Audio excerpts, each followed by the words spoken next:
வாக்கர்த்தா விவசமுத்தௌ வாக்கர்த்தா உதிபக்தரே ஜெகதப்தவரோ வந்தே பார்வதி பரமேஸ்வரர். எல்லாமல்ல அம்மையப்பனாக விளங்கக்கூடிய மீனாட்சி விலாசம் மீத சுந்தரேஸ்வர குருமாவுடைய திருவடிகளை வழங்கி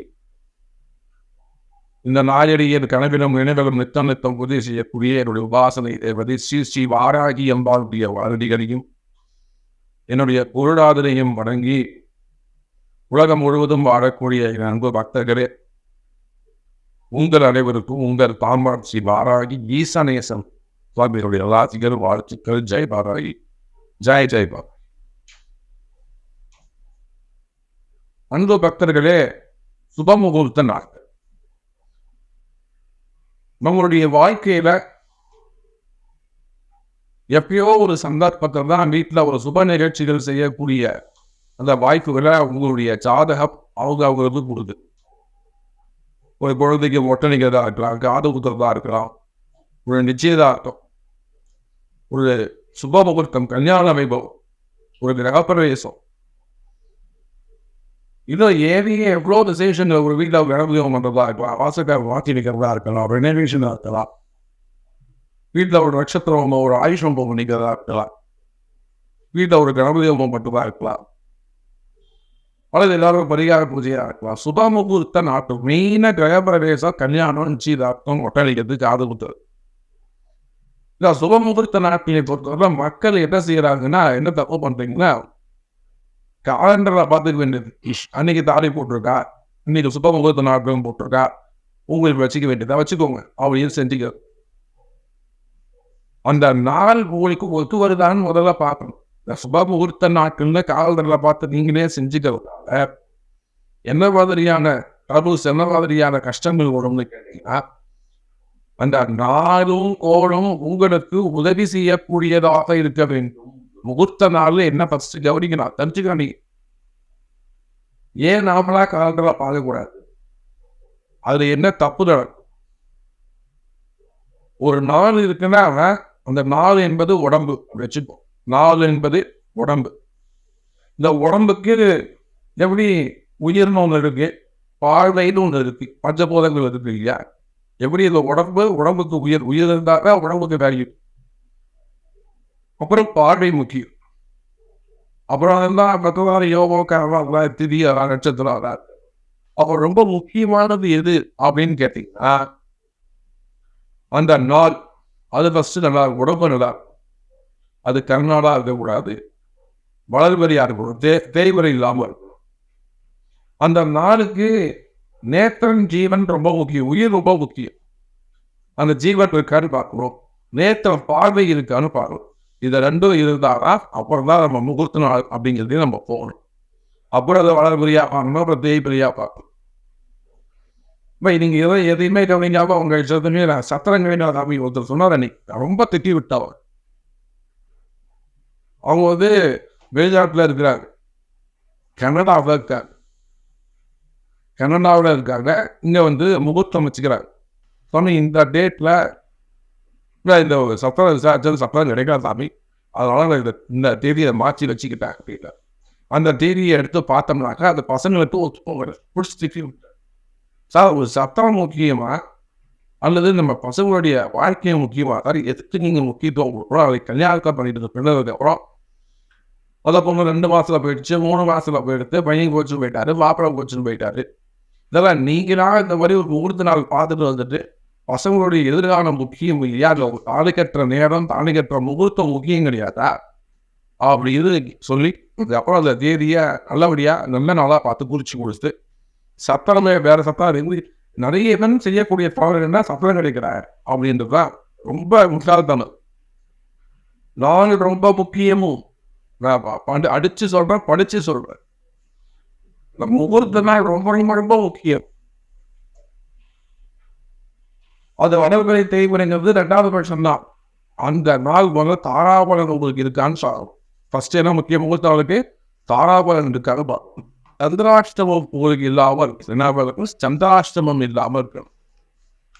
அதன் பிறகு அன்னைக்கு உங்களுக்கு அந்த தம்பதி இருவருக்கும் அந்த நாள் ஒத்து போகணும்.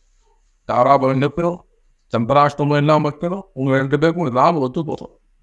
இதுவே ஒருவேளை முகூர்த்தமாக இருந்தால் அந்த ஆணுக்கும் பெண்ணுக்கும் ரொம்ப முக்கியம் அந்த விவாக சத்திரம். அந்த விவாக சத்திரம் நல்லபடியாக அமையணும். இவ்வளோ விஷயம் இருக்குது முகூர்த்த நாளில். நீங்களா போயிட்டு ஒரு முகூர்த்தத்தை குதிச்சுட்டு வந்துட்டு அன்றைக்கி பல லட்சங்கள் செலவு பண்ணி செஞ்சுட்டு அதுக்கப்புறம் ஒரு 4 மாதம் 6 மாதம் கழிச்சு அது வீடியே விற்றுட்டு வெளியில் போகிறது, அந்த வீட்டில் ஒரே கஷ்டம் வருது. இதெல்லாம் அடிப்படையில் நீங்கள் செய்யக்கூடாத தவறுகள் ஆகியதாலே உலகம் முழுவதும் வாழக்கூடிய நண்பு பக்தர்களே, முகூர்த்த நாள் தயவு செய்து உங்கள் ஜாதகத்தை கொடுத்து சாமி எனக்கு ஒரு நல்ல நாள் பார்த்து சொல்லுங்க அப்படின்னு தயவு செய்து ஒரு விதமாக பணம் வச்சு அதை நீங்கள் பண்ணணும்.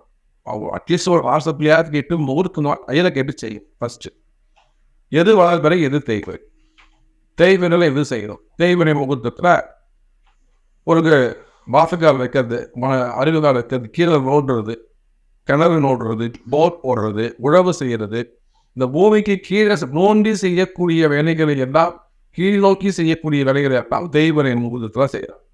முடி இறக்கிறது தாராளமாக தெய்வம் செய்யலாம். முடி கீழே தான் இருக்கிறோம். அப்போ எதெல்லாம் வளர்ப்பறை செய்யணும்னா காது குத்துறது, நிச்சயதார்த்தம், கிரகப்பிரவேசம், படியேறி மேலே போகக்கூடிய விஷயம், பார்க்கிறா படியேறி மேலே போகக்கூடிய விஷயம், வளர்ந்து வரக்கூடிய விஷயத்தை வளர்பறையிலும் கீழ் நோக்கி செய்யக்கூடிய முகூர்த்தங்களை தெய்வரையிலும் செய்யும். வளர்பிறை என்பது அமாவாசைக்கு மறுநாள் பாட்டியமைக்கு மறுநாள்ல இருந்து துதியை திதியிலிருந்து பௌர்ணமி கழிச்சு 5வது நாள் பஞ்சமி வரையிலும் வளர்பிறை.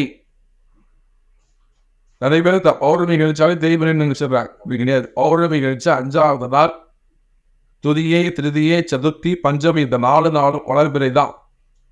அப்ப பௌர்ணமி கழிச்சு 6வது நாள் இந்த தேய்வரை சஷ்டியிலிருந்து தான் உங்களுக்கு தேய்வரை கணக்கு. அதே போல அமாவாசைக்கு 2வது நாள் துதியிலிருந்தே வளர்பிறை கணக்கு தான். அந்த ஃபர்ஸ்ட் இந்த வளர்பிறை கணக்கை புரிச்சுக்கோங்க. அதே போல தேய்வரை கணக்கை புரிச்சுக்கோங்க. அப்ப இந்த மாசத்துல முகூர்த்த நாள் எப்ப வருது அப்படிங்கிறத பார்க்கும்பொழுது உங்க ஜாதகம் ரொம்ப முக்கியம். அட்லீஸ்ட் உங்க நட்சத்திரம் ரொம்ப முக்கியம். நானே பார்த்தேன் அந்த காலண்டர்ல குறிப்பிட்ட காலண்டர் சொல்ல வேண்டியது. அந்த காலண்டர்ல நம்ம பேர் சொல்லக்கூடாது. அந்த காலத்தில் முகூர்த்த நாள் போட்டிருக்க சாமி அப்படின்னு சொல்லி தயவு செஞ்சு பண்ணாரு. பசங்களுடைய யாரை உட்காந்து செஞ்சுட்டு அந்த இடம் அந்த இடம் யார் பேர் இருக்குன்னு பார்க்கணும். அது எந்த பக்கம் பார்த்த வாசப்படின்னு பார்க்கணும். சுக்கிரன் எதிர்க்க இருக்கான்னு பார்க்கணும். கிழக்கு மேற்கு வாசப்படி இருந்ததுன்னா சுக்கிரனை கண்டிப்பா நீங்க பார்க்கணும். வெள்ளி எதிர்க்க இருக்கான்னு பார்க்கணும். நீங்க யார் பார்க்குறீங்க அதெல்லாம்.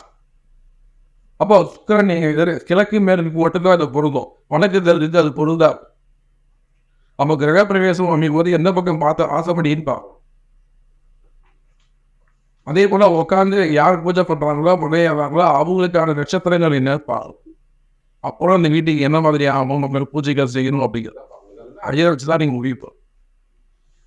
சரி முறையே இந்த வாரத்திற்காக முகூர்த்த நாட்கள் எப்படி இருக்கு, எத்தனை முகூர்த்த நாட்கள் இருக்கு, வளர்பிறை முகூர்த்த நாட்கள் எத்தனை இருக்கு, தேய்வரை முகூர்த்த நாட்கள் எத்தனை இருக்கு அப்படிங்கிறத நம்ம பார்ப்போம். நான் சொன்ன விஷயங்கள் எல்லாம் அந்த டிப்ஸ் எல்லாம் மனசில் வச்சுக்கோங்க. உங்களுக்கு சந்தேகம் இருக்குமே ஆனால் தாராளமாக நீங்கள் கமெண்ட் பாக்ஸில் போடுங்க. அப்படிங்கன்னா அந்த ஃபோன் நம்பர் நோட் பண்ணிக்கோங்க. உங்களுக்கு என்ன உதவி வேணுமோ சொல்லுங்க, நிச்சயமாக செய்து கொடுக்குறோம். அதே போல் பூஜைகளை பொறுத்தவரைக்கும் கொஞ்சம் முன்கூட்டியே சொன்னீங்கன்னாக்கா பூஜைகளையும் சிறப்பான ஒரு நிச்சயதார்த்தமாகட்டும் திருமணங்கள், திருமண வைபவங்கள், பிரவேசங்கள்லாம் கைராசியான முறையில் அதே அற்புதமான முறையில் கும்பாபிஷேகங்கள் இருந்து எல்லாமே கடை பூச்சிகள், கம்பெனி பூச்சிகள் எல்லாமே கொடுத்து அதே அற்புதமாக செஞ்சு கொடுப்போம். உலகம் முழுவதும் போயிட்டு வரோம். படையப்படாதீங்க. ஸோ இந்த மாதத்திற்கான சுபமுகூர்த்த நாட்கள் எது அப்படின்னு பார்க்கலாம். இந்த ஜூன் மாதத்தில் என்னெல்லாம் முகூர்த்த நாட்கள் இருக்குது அப்படிங்கிறத இப்போ நம்ம பார்க்கலாம். ஸோ இந்த ஜூன் மாதம் தான் ஒரு நல்ல, இந்த வருஷத்துலேயே ஒரு நல்ல முகூர்த்த நாள். வைகாசி ஆனி அப்படின்னு 2 தமிழ் மாதம் வருது. அதிகமான சுபமுகூர்த்தம் வரக்கூடிய ஒரு நாள். இப்போது வைகாசி 20 ஞாயிற்றுக்கிழமை, ஜூன் 2 ரேவதி நட்சத்திரம், ஏகாதசி திதி. அதே போல் வைகாசி 27 அதே ஞாயிற்றுக்கிழமை 9, அதாவது ஜூன் 9 புனர்பூச நட்சத்திரம், திருதியை திதி. அதே போல் வைகாசி 28 திங்கட்கிழமை, ஜூன் 10 பூச நட்சத்திரம், சதுர்தசி திதி. வைகாசி 30 புதன்கிழமை, ஜூன் 12 மகம் நட்சத்திரம், சஷ்டி திதி. அப்போது அதே போல் ஆனி மாதத்தில் 2 முகூர்த்த நாள். நான் சொல்லக்கூடியது எல்லாமே வளர்வரை முகூர்த்தம், நல்லா புரிஞ்சுக்கோங்க, சரியா? ஆனி மாதம் 2ஆம் தேதி ஞாயிற்றுக்கிழமை, ஜூன் 16 2024 ஜூன் 16 அஸ்தம் நட்சத்திரம், தசமி திதி. அதே போல் ஆனி மாதம் 3ஆம் தேதி திங்கட்கிழமை, ஜூன் 17 சித்திரை நட்சத்திரம், ஏகாதசி திதி. அப்போ இந்த ஜூன் மாதத்தில் வைகாசியில் ஒரு 4 முகூர்த்த நாளும், ஆனி மாதத்தில் ஒரு 2 முகூர்த்த நாளும் இருக்குது. இந்த வைகாசி, ஆனி இந்த ரெண்டுமே கிரகப்பிரவேசம், சுப முகூர்த்தங்கள், நிச்சயதார்த்தம், திருமணம், கோவில் வழிபாடுகள், ஆலய வழிபாடுகள், கும்பாபிஷேகம், இப்படி எல்லா வழிபாடுகளும் இந்த ஆனி மாதத்தில் செய்யலாம். அப்போ இந்த 6 முகூர்த்த நாளுமே வளர்பிறை முகூர்த்த நாளாக அமைகிறது. அதில் 3 ஞாயிற்றுக்கிழமை சொல்லியிருக்கேன்.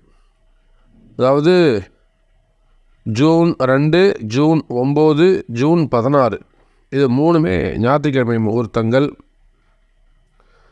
ஸோ 2024 ஜூன் மாத முகூர்த்தங்கள் நல்லா பயன்படுத்திக்கோங்க. இந்த வருஷத்துலேயே அதிகமான முகூர்த்தம் இருக்கக்கூடிய நாள் இந்த மாதம்தான். நல்ல முகூர்த்தங்களை வச்சு ஏதேனும் உதவிகள் வேண்டுமே என்றால், ஏதாவது இன்றைக்கி நான் வச்சுக்கலாமா, சந்திராஷ்டமம் எப்படி இருக்குது, நாள் ஒத்துழைக்குதா அப்படின்னு பார்க்கணும். வெறும் முகூர்த்த நாள் மட்டும் பார்த்தா போகாது. இன்றைக்கி நாங்கள் செஞ்சுக்கலாமா, இன்றைக்கி எங்களுக்கு பொருந்துமா அப்படிங்கிறத மெயினாக செக் பண்ணணும். ஸோ அதெல்லாம் பக்கத்தில் இருக்கக்கூடிய ஒரு ஐயர்கிட்ட போயிட்டு பஞ்சாங்கம் பார்த்து நாள் குறித்து நல்ல முறையில் செய்து வாழ்வாங்கு வாழும்படி அன்போடு கேட்டுக்கொள்கிறேன். ஜெய் வாராகி.